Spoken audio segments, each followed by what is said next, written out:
जय हिंद। देखिए 15 जनवरी 2023 को नेपाल में येती एयरलाइन का विमान क्रैश कर गया। अब उस समय हमको कुछ ज्यादा बताने के लिए था नहीं, क्योंकि वो विमान क्यों क्रैश किया अब वो उसका कोई डिटेल था नहीं यहाँ पे।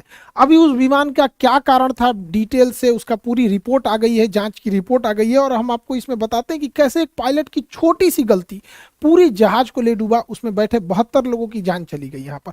तो पूरी रिपोर्ट आ गई है, उस पूरी रिपोर्ट में आपको समझाते हैं कि आखिर उस दिन क्या हुआ था येती एयरलाइन के साथ, और केवल लैंडिंग के 15 सेकंड पहले कैसे विमान दुर्घटनाग्रस्त हो गया।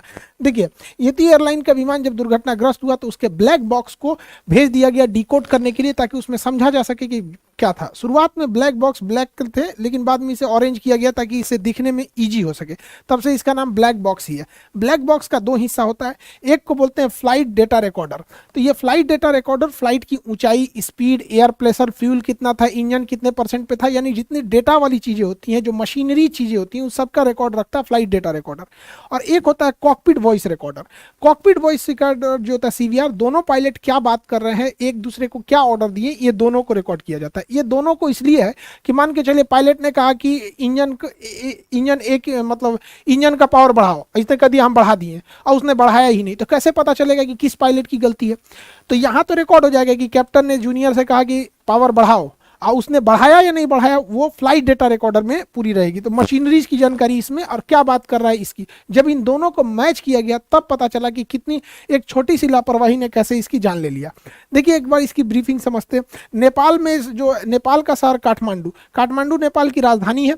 तो काठमांडू नेपाल से पोखरा जा रहा था ये जहाज। पोखरा एक पर्यटक जगह है नेपाल का, काठमांडू के बाद काफी फेमस जगह है। ये पोखरा एयरपोर्ट में इतने लोग जा रहे थे पैसेंजर, ताकि उसके नया पुराने एयरपोर्ट की जगह पे अब नया एयरपोर्ट बनाया गया था।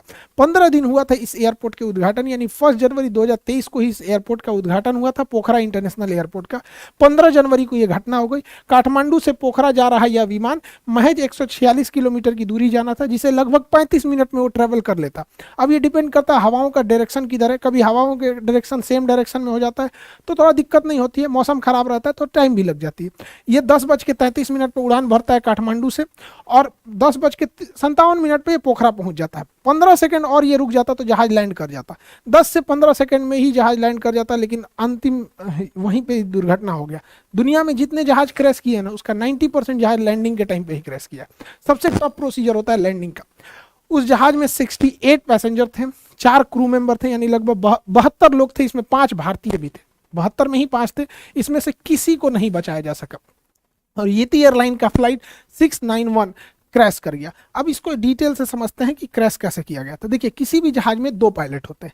सीनियर को कहते हैं कैप्टन, जूनियर को कहते हैं फर्स्ट ऑफिसर। कैप्टन के लिए CAPT लिखा रहता है कैप्टन के लिए, और इस फर्स्ट ऑफिसर के लिए F.O लिखता है यहाँ पे। ये फर्स्ट ऑफिसर हो गए। कैप्टन में 4 स्ट्रिप्स होते हैं हाथ पे, और फर्स्ट ऑफिसर के 3 होते हैं यहाँ पे। कंधे पे भी कैप्टन के 4 स्ट्रिप्स लगी होते हैं, और फर्स्ट ऑफिसर के 3 होते हैं। समझ आ गया कि नहीं आ गया? तो ये कैप्टन का फर्क होता है यहाँ पे। कैप्टन जो होता है वो लेफ्ट साइड में बैठता है, और फर्स्ट ऑफिसर राइट साइड में बैठता है जहाज में। यहाँ पे इस जहाज को उड़ा रहे थे कैप्टन कमल उड़ा रहे थे, और फर्स्ट ऑफिसर जो थी वो अंजू थी।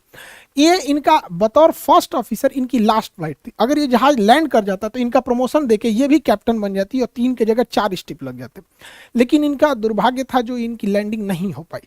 इनके पति की भी येती एयरलाइंस में 2006 में विमान दुर्घटना में मृत्यु हो गई थी। तो काफी दुखद रहा इनके साथ, ये विमान में जो भी बैठे थे। अब इन दोनों पायलट के सूझबूझ से ही जहाज को पूरी तरह से उड़ाया जाता है, क्योंकि जहाज में इतने इंस्ट्रूमेंट होते हैं कि सामने भी देखना है, इंस्ट्रूमेंट्स को भी देखना है, प्रोसीजर भी फॉलो करना है, तो एक आदमी से नहीं हो पाता है। इसलिए उसमें 2 पायलट होते हैं, एक कमांड देता है, दूसरा उसको फॉलो कर देता है। तो यही हो रहा था यहाँ पे। चेक प्रोसीजर बहुत जरूरी होता है, चेक लिस्ट फॉलो करना होता है। जब जहाज लैंडिंग के लिए आती है तो कैप्टन जो होता है वो सीधे लाइन अप कर लेता है, फर्स्ट ऑफिसर को वो अपना ऑर्डर करते रहता है कि इंजन पावर को घटाना है। तो यह इसका एक विमान में चेकलिस्ट प्रोसीजर है। जैसे गियर डाउन करना है, लैंडिंग गियर यानी चक्के को नीचे करना है, तो यहाँ लैंडिंग गियर का नोब होता है, उसको नीचे कर देते हैं, और तब जैसे चक्का नीचे हो जाएगा तो 3 लाइट जल जाएंगे, क्योंकि 2 चक्के पीछे होते हैं और एक नोज लैंडिंग गियर आगे होता है, तीनों लाइट जल जाएंगे। तो कैप्टन बोलेगा लैंडिंग गियर डाउन, तो फर्स्ट ऑफिसर क्या करेगा, लैंडिंग गियर को डाउन करेगा। जब जैसे डाउन हो जाएगा तो बोलेगा चेक, मतलब हमने कर दिया। तो लैंडिंग गियर डाउन, उसने लैंडिंग गियर डाउन, फिर बोलेगा चेक। ये रूल है, कोई भी काम जब हो जाए तो उसके बाद उन्हें बोलना है चेक। और जब एटीसी से बात करते हैं, एयर ट्रैफिक कंट्रोलर से, तो हाँ बोलना है तो हाँ नहीं बोलते हैं, रोजर बोलते हैं, या कॉपी। जैसे बोलना है कि राइट टर्न तो कहेगा रोजर, मतलब समझ गए कि राइट मुड़ना है, या कॉपी। तो ये कोड है, क्योंकि ना जहाज़ों में ना जो बात होती है रेडियो फ्रीक्वेंसी में काफ़ी हल्ला होता है उसमें, तो उस वजह से ना ऐसी भाषा का प्रयोग किया जाता है जो मैच ना करे आम बोलचाल की भाषा में। जैसे इमरजेंसी में मेडे मेडे मेडे, तो ये आम भाषा में ही नहीं है, कितना भी घड़घड़ाहट हो जाएगा ये आवाज़ अलग लगने लगेगी, इसलिए थोड़ी सी रेडियो की भाषा ऐसी रखी जाती है। रोजर मतलब हाँ ठीक है, कॉपी का मतलब भी ठीक है, नेगेटिव मतलब नहीं हमको नहीं पता। उसी तरह चेक मतलब हाँ जो तुमने बोला हमने कर दिया उसको। तो उसने बोला landing gear, altitude 500 feet, captain ने बोला कि इसके कम करो, जहाज की एल्टीट्यूड को, ऊंचाई को 500 फीट करो, तो उसने 500 फीट भर दिया, उसके बोल दिया चेक, मतलब हमने कर दिया। दूसरा इंजन पावर 25%, जब जहाज लैंड करती है तो आइडियल पे करके 25% की इंजन पावर पे उसे लैंड कराया जाता है, तो ज़्यादा थ्रस्ट की जरूरत नहीं है। तो इंजन जब 25% पे हो गया तो फर्स्ट ऑफिसर ने बोला चेक, मतलब हो गया। यही गलती हुई चौथे, यहाँ प्रोसीजर में चौथे में क्या दिक्कत हुआ, कैप्टन ने बोला फ्लैप 30 डिग्री, फ्लैप्स होता है विंग्स का निचला भाग, अभी आगे समझाएंगे, वीडियो में भी दिखाएंगे, उसको 30 डिग्री पे घुमा दो। इसने बोला चेक, मतलब हमने घुमा दिया, लेकिन जब कॉकपिट वॉइस रिकॉर्डर और फ्लाइट डेटा रिकॉर्डर यानी ब्लैक बॉक्स में पता चला, तो पता चला कि बोला गया कि फ्लैप 30 डिग्री करना है, और को पायलट ने भी कह दिया कि चेक, लेकिन उसने 30 डिग्री किया नहीं था। अब यहां पकड़ा गए इन्वेस्टिगेटर कि भैया उसने बोल रहा है कि फ्लैप 30 डिग्री, फर्स्ट ऑफिसर बोल रहा है चेक, मतलब हमने कर दिया। अब फ्लाइट डेटा रिकॉर्डर कह रहा है कि नहीं नहीं नहीं, एक्सीडेंट के बाद भी, दुर्घटना के बाद भी फ्लैप 15 डिग्री पे था। तब सब छाती पीट रहा है, ससुरात नहीं, जब फ्लैपवा 15 डिग्री पे था तो कौन बटन या दाब की इधरिया से बोल दिया कि चेक, मतलब ये दूसरा कोनो बटन दाब दिया है। इतना तो कंफर्म था। अब जांच के बाद पता चलती है, देखते हैं कैसे होता है, आगे समझिए। यहाँ पे देखिए, जैसे ये पोखरा एयरपोर्ट पे पहुंचे तो एटीसी एयर ट्रैफिक कंट्रोलर ने कहा कि आप रनवे 30 पे लैंड कर जाइए। अभी हम रनवे का भी एंगल बता देते हैं, 30 पे उतर जाइए। तो इन्होंने कहा कि हम रनवे 30 पे नहीं आ पाएंगे, हम घुमा के आते हैं रनवे 12 पर, रनवे 12 पर उतरेंगे। तो एटीसी ने कहा ठीक है, आप एयरपोर्ट का एक चक्कर लगाइए, इस साइड से उतरिए, और यहीं पे विमान दुर्घटना हो गया। एकदम सामने रनवे पे दिखाई दे रहा था रनवे पे, और वहीं दुर्घटना हो गया। किसी भी जहाज में फ्लैप क्या होता है, विंग्स का ये निचला हिस्सा जो दिख रहा है ये होता है फ्लैप, ये अंदर घुस जाता है। देखिए रहता ये बराबर है, लेकिन ये बाहर निकल सकता है, ये बाहर निकल सकता है, स्पाइलॉन पे बाहर निकल सकता है। थोड़ा सा निकलता है तो कहते हैं 15 डिग्री निकला है, और निकल गया तो कहते हैं 30 डिग्री निकला है। ये जितना ज्यादा निकलेगा हवाओं को उतना रोकेगा, फड़फड़ फड़फड़ करेगी जहाज, फड़फड़ फड़फड़। इसलिए जब ये लैंडिंग के टाइम उतरता है, जब रोकने के टाइम पे होता है, तभी इसको नीचे किया जाता है। फुल स्पीड में इसको नीचे करेंगे, जहाज ऐसे डिसबैलेंस हो जाएगा। तो इससे हम लोग नॉर्मल 0 डिग्री पे रखते हैं। इसको यहाँ पर मेंटेन करने के लिए फ्लैप लीवर होता है जहाज में, जिससे ये कंट्रोल किया जाता है। यही पूरे गड़बड़ का कारण है जहाज को गिरने में। समझिए कैसे, इसको वीडियो से समझते हैं हम लोग। यहाँ समझिए, ये फ्लाइट है, ये रडार है, यही रडार पूरी तरह से उसको जांच करता है जहाज कहाँ गया। यहाँ पर फ्लाइट जैसे ये टेक ऑफ करती है तो फ्लैप थोड़ा सा नीचे रहता है। देखिए फ्लाइट में आप फिजिक्स में पढ़े होंगे, जहाज की परछाई क्यों नहीं बनती है, विवर्तन के कारण परछाई नहीं बनती है। ये फ्लाइट उड़ गई, यहाँ नीचे आपको VOR दिखेगा जो जहाजों को दाहिने बाएं बताता है, ये है VOR, यही बताता है कि वे पॉइंट किधर है, बहुत जरूरी वो चीज होता है। ये नीचे दूसरी जहाजें हैं, सब पूरी एयरपोर्ट का व्यू है। देखिए जब जहाजें उड़ती हैं तो फ्लैप को हल्का सा नीचे रखा जाता है, लेकिन वापस फ्लैप को खींच लेता है। देखिए जहाज को पायलट जो है ना, इसको खींच रहा है, इसको वापस खींच के बराबर कर दिया ताकि हवाओं का ड्रैग कम से कम लगे, हवाओं का झटका कम से कम लगे। देखिए एकदम 0 डिग्री पे एकदम बराबर कर दिया है फ्लैप को, लेकिन उतरने के टाइम इसको कम करेगा। आप गौर से देखिएगा, पूरा फ्लैप बराबर है एकदम। अगर बराबर नहीं रहेगा ना, इतना जोर से हवा लगेगा, बादलों से टकराएगा कि जहाज पलट जाएगा यहाँ पे, इसलिए इसे बराबर रख। देखिए एयरपोर्ट, अब इसको नीचे किया जाएगा, एयरपोर्ट के पास आ गया, देखिए इसको 15 डिग्री झुका रहा है। जैसे जैसे ये एयरपोर्ट के पास जाएगा, इसको और झुका के 30 डिग्री लेके चला जाएगा। अभी तो रनवे से थोड़ा दूर है, पास आएगा तो और एकदम नीचे कर देगा। अब ये नीचे से हवाओं को रोक के स्पीड कम करेगा, और जैसे ये लैंड कर जाएगा यहाँ पे, नीचे से हवाओं को रोकने लगा। अब ये ऊपर से स्पॉइलर खुल जाएगा, ये ऊपर से हवा को रोक रहा है, वो नीचे से हवाओं को रोक रहा है। फ्लैप बहुत जरूरी होता है, ये हवाओं, ये नीचे से रुकता है, स्पॉइलर ऊपर से। जब जहाज रुक जाती है तो स्पॉइलर को नीचे कर देते हैं और फ्लैप को भी रिट्रैक्ट कर लिया जाता है। बड़ा मेहनत से जहाज से एक एक वीडियो बनाना पड़ता है, ये सब चीज़ों को प्रॉपर एंगल से मिलेगा तब। कभी कभी बैठने के पता चलता है कि इस एंगल पे शूट करना चाहिए, उस एंगल पे उतना सीट ही नहीं मिल पाया प्रॉपर। तो आप ये फ्लैप को समझ गए कि फ्लैप रोकने के लिए बहुत काम करता है। स्पॉइलर ऊपर की ओर उठता है, वो ऊपर से हवाओं को रोकता है, ये नीचे से रोकता है। यही फ्लैप को नीचे करना था वहां पे। तो कैप्टन ने कहा वहां पर कि फ्लैप को 15 डिग्री डाउन कर दो। ये फ्लैप है, यहाँ पर फ्लैप को 15 से 30 करना था, 15 डिग्री के बजाय इसको और घटा के 30 करना था। तो कैप्टन ने कहा कि फ्लैप 30 डिग्री। तो कैप्टन ने कहा चेक, मतलब 30 कर दिए, लेकिन उन्होंने नहीं किया। उसको कैप करना चाहिए फ्लैप को नीचे, उसने कर दिया कंडीशन लेबर को नीचे, हो गया यहीं पे गड़बड़। उसने बोला चेक, मतलब हमने कर दिया, इस नॉब को नीचे करने के बजाय इस नॉब को नीचे कर दिया गया यहाँ पे, और ये हो गया गड़बड़। ये था condition lever. Condition lever fuel supply करता है, और जैसे ही इसको नीचे किया गया इसका फ्यूल सप्लाई बंद हो गया। और उड़ते जहाज में अगर फ्यूल सप्लाई बंद हो जाएगा तो क्या होगा, ये थ्रोटल है, ये स्पीड को बढ़ाता है, उसके इंजन पावर को बढ़ाता है यहाँ पे। अब इतने नीचे हाइट पर आने के बाद जहाज इतना नीचे आ गया है, 500 फीट पे आ गया है, और इंजन अचानक बंद हो जाएगा तो पावर मिलना ही बंद हो गया। और कैप्टन ने पहले ही लैंडिंग की तैयारी करने के टाइम पे इंजन के पावर को 25% कर दिया था। अब वो पावर हो गया 25% से 0%। अब वो डिसबैलेंस होने लगा। पायलट को समझ में नहीं आ रहा है कि हो क्यों रहा है। पायलट अपना पूरा दिमाग लगा रहा है। उसने जो कंडीशन लीवर तो हो गया 0, फ्यूल सप्लाई हो गया बंद। अब उसने क्या किया, थ्रोटल को बढ़ा दिया। थ्रोटल पावर दे रहा है इंजन में भयानक पूरा। अरे भैया, इंजन में फ्यूल नहीं आ रहा है, आपके पावर देने से क्या हो जाएगा, जहाज की पूरा डिसबैलेंस हो गया। जहाज जब इंजन का पावर नहीं मिल पाता है, इंजन काम करना छोड़ देता है, उस कंडीशन को कहते हैं स्टॉल। स्टॉल अगर बहुत ज़्यादा हाइट पे होता है तो समझ में आता है, बचाया जा सकता है, लेकिन लो हाइट पे अगर स्टॉल हो गया तो बचाना बहुत मुश्किल होता है। ये 500 फीट की हाइट पे था, जब तक पायलट संभले कि एल्टीट्यूड गिरते गया, और ये विमान पूरी तरह से बगल में ही रनवे से महज 15 सेकंड पहले ये विमान इस तरह से बैंक हो गया। झुक जाता है तो बैंक कहते हैं, मुड़ता है तो मुड़ना अलग होता है, बैंक मतलब होता है झुक जाना। जहाज इस तरह से बैंक हो गया, और ये इसका आखिरी वीडियो था। एक लाइव भी वीडियो इसके चलाया जा रहा था, बहुत दुखद वीडियो, जिसके बाद ये दुर्घटनाग्रस्त हो गया और प्लेन में आग लग गई। विमान दुर्घटना में ज़्यादातर जो मौत होती है वो आग लगने से होती है, क्योंकि आग इतना तेज लग जाता है, जहाज में निकलने का जगह बहुत पतला रहता है, सारे लोग झुलस जाते हैं, और इतने लोगों को उनके सपने भी, सबके अपने जीवन के सपने होते हैं, वो सब चकनाचूर हो गए एक छोटी सी गलती से। अब इसको समझते हैं पायलट से ऐसी गलती क्यों हुई। देखिए, ऐसी गलती ना हो इसलिए विमान कंपनियां जानबूझ के इस लीवर को छोटा रखती हैं, इसे बड़ा रखती हैं, ताकि पहचानने में दिक्कत ना हो फ्लैप को। दूसरा, फ्लैप अगर पीछे करना है तो इसे उठा के उसके बाद पीछे किया जाता है, जबकि कंडीशन लेबर में लॉकिंग सिस्टम अलग होता है, इसमें डबल लॉक होता है। यहाँ से पायलट को अगर कंडीशन लेबर को नीचे करना है, हो सकता है कि किसी एक इंजन में आग लग गया हो तो उस इंजन को बंद कर दिया जाता है, इसलिए इसके दोनों का अलग अलग लॉकिंग होता है। यहाँ पर अलग अलग लॉक करने के लिए होता है, इसमें अलग अलग नहीं कॉमन होता है एक ही बार।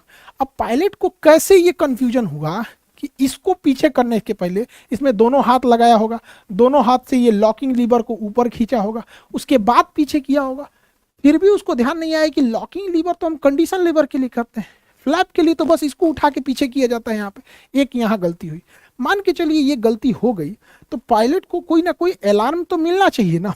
अलार्म आखिर ये कहीं ना कहीं इंडिकेट तो होना चाहिए कि फ्यूल सप्लाई बंद हो चुकी है। तो यहाँ गड़बड़ी हो गया, ये डिस्प्ले इतना ज़्यादा होता है और इसमें फ्यूल सबसे छोटा दिखाया जाता है। ये इतने डिस्प्ले में एक होता है प्राइमरी फ्लाइट डिस्प्ले, ये होता है इसमें जहाज की एल्टीट्यूड कितनी है, उसका वर्टिकल स्पीड कितना है, स्पीड कितनी है, विंड डायरेक्शन कितना है, ये सब चीज़ें, बाहर का टेम्परेचर क्या है, ये सब इसमें दिखाता है। ये दो होता है, कैप्टन के लिए भी होता है, फ्लाइट ऑफिसर के लिए, उसे प्राइमरी फ्लाइट डिस्प्ले कहते हैं। तो ये पीएफडी डिस्प्ले होता है। इसके बगल में नेविगेशन डिस्प्ले होता है, इसमें जहाज दोनों साइड में होता है, नेविगेशन डिस्प्ले दोनों साइड में, इसमें जहाज किस डायरेक्शन में जा रहा है, उस कितना एंगल पे उड़ रहा है, और आगे बादल है या नहीं, मौसम खराब है कि नहीं, ये नेविगेशन डिस्प्ले पे दिखाता है। वे पॉइंट कहाँ से दाहिने और बाएं मुड़ना है। अब इसके बीचों बीच में एक डिस्प्ले होता है जिसे कहते हैं इंजन स्टेटस डिस्प्ले।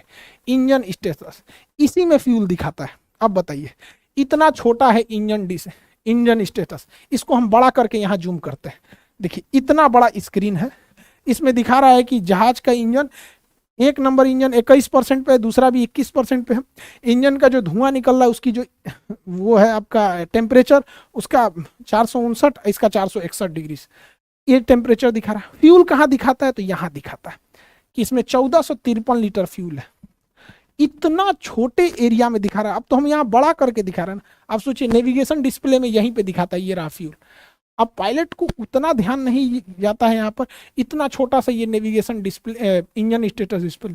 हाइट हम क्यों कर रहे हैं, अगर बहुत हाइट पे इंजन इंस्टॉल करता है तो पायलट बचा ले जाता है, उसको सोचने समझने की फुर्सत होती है। 30,000 फीट से जहाज नीचे आते आते 10 मिनट लग जाता है, अच्छा खासा समय लग जाता है उसको, क्योंकि वो फिर ग्लाइड करते हुए आता है। ये इतना नीचे था कि पायलट समझे समझे समझे कि गड़बड़। यही घटना अगर हाइट पे हुई रहती तो पायलट कंफर्म बचा ले आता, लेकिन बेचारा पायलट करे तो क्या करे, 500 फीट हाइट बची थी यहाँ पर। तो यहाँ पर कट हो गया, ये शो कर रहा था। दूसरा, अलार्म जब बजने लगता है ना तो T T T T T T करके 4-5 गो बजने लगता है, तो समय भी तो मिलना चाहिए। और पायलट के ऊपर प्रेशर, ये उस दिन की तीसरी फ्लाइट थी। सोचिए, सुबह 10:30 बजे तक तीसरी फ्लाइट में बैठा दिया गया पायलट के ऊपर। कितना प्रेशर दिया जा रहा है एयरलाइन कंपनी के ऊपर पायलट के, कोई नहीं जानता है पायलट के ऊपर कितना प्रेशर है। दुर्घटना हुआ, सीधा ब्लेम डाल दो पायलट के ऊपर। पायलट से गलती हुई, लेकिन उसका स्ट्रेस कितना है। सुबह से ये तीसरी फ्लाइट थी पायलट के ऊपर। जहाज को लैंड कराना सबसे क्रूसियल चीज होता है। अप्रोच चार्ट मिला होता है, इसमें 5 सेक्शन होते हैं। ये आपका लेआउट होता है एयरपोर्ट का, कि एयरपोर्ट लेआउट कहाँ है। ये निचला हिस्सा होता है, ये इसमें मिनिमम्स लिखे होते हैं कि मिनिमम एल्टीट्यूड कितनी होनी चाहिए, डिसीजन हाइट कितना है कि 650 फीट की ऊंचाई पे आपको डिसीजन ले लेना है कि उतारना है कि नहीं है। रनवे विजिबिलिटी 1.5 किलोमीटर है। ये मिनिमम्स बताता है कि कम से कम इतनी चीज़ें होनी चाहिए। इसके ऊपर आपको ये वाला जो होता है, ये एरिया प्रोफाइल बताता है कि इसमें इसी हिसाब से जहाज को लाना होता है। ना ज़्यादा हाइट होना चाहिए, ज़्यादा हाइट हो जाएगा तो रनवे के ऊपर गिर जाएगा, हाइट इससे कम हो गया तो पहले ही थुथुर कूच लेगा। तो इसी के बीच में 3 डिग्री पे उतारना होता है। अब ये मैच कराना है degree by degree, height by height, कितना टफ होता है। उसके बाद ये प्लान व्यू होता है।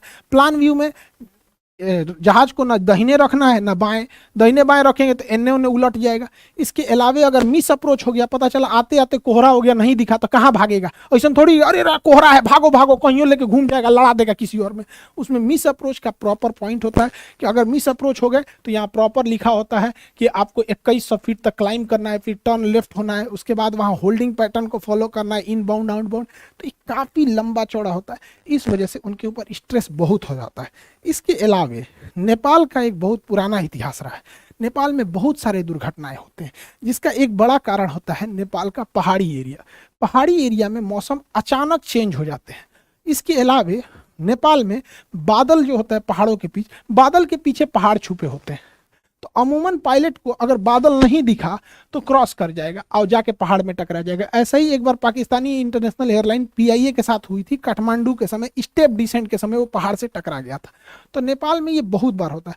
हालांकि इससे बचने के लिए आगे रेडॉन एरिया में रडार लगाया गया होता है, वो इसको बता देता है। वो हम किसी ने आगे नेक्स्ट वीडियो में हम जहाज का रडार कैसे काम करता है और ये किस तरह से पायलट को इन्फॉर्म करता है कि आगे बारिश हो रही है, मौसम खराब है, जहाज में टर्बुलेंस आएगा कि नहीं आएगा, पहाड़ तो नहीं है बादल के पीछे, कैसे पता चलता है, इसको नेक्स्ट वीडियो में हम आपको समझा देंगे। आगे की क्लास में आप भी देखेंगे, बिहार दरोगा का बैच है, वो बहुत जल्दी आप लोग के लिए दे दिया जाएगा पूरी तरह से कि कैसे किस किस सिलेबस को पढ़ना है। बहुत ज़्यादा दरोगा का सिलेबस नहीं रहता है, फिक्स एरिया होता है, यहीं पढ़िएगा तो उतना होगा। कोई यूपीएससी नहीं है वो कि बहुत ज़्यादा पढ़ना है यहाँ पे। फिजिक्स और दरोगा के बैच बहुत जल्दी आ जाएंगे। आई होप आप इस टॉपिक को समझे होंगे। मिलेंगे नेक्स्ट क्लास में। जय हिंद।